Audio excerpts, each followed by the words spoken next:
నిర్మాత టీఎఫ్డీసీ chairman Dil Raju IT దాడులపై స్పందించారు. వ్యాపారాల్లో ఇలాంటి దాడులు సాధారణమని చెప్పారు. తనపై ప్రత్యేకంగా మీడియా ఫోకస్ ఎందుకంటే తాను సెలబ్రిటీ కావడమే కారణమన్నారు. ఈ దాడులు ఇండస్ట్రీలో మొత్తానికి జరిగాయని, తాము మాత్రమే టార్గెట్ కాదని స్పష్టం చేశారు. గత 4 రోజులు తన నివాసం, కార్యాలయాల్లో జరిగిన ఐటీ సోదాల గురించి దిల్ రాజు మాట్లాడుతూ, ఐటీ సోదాల్లో కొన్ని ఛానల్స్, సోషల్ మీడియాలు తప్పుడు ప్రచారం చేశాయి అన్నారు. మా వద్ద 5 లక్షలు మాత్రమే ఉన్నాయి, శిరీష్ వద్ద 4 లక్షలు ఉన్నాయి అన్నారు.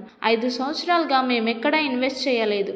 24 క్రాఫ్ట్స్లో లావాదేవీల వివరాలు అడిగారు. అందుకు సంబంధించిన వివరాలు అందించాం. మా పారదర్శకత చూసి ఐటీ అధికారులు ఆశ్చర్యపోయారు అన్నారు. అసత్య ప్రచారాలపై స్పందించిన దిల్ రాజు, మా అమ్మకి లంగ్ ఇన్ఫెక్షన్ కారణంగా హాస్పిటల్లో జాయిన్ అయిందని, గుండెపోటు కారణం కాదు అన్నారు.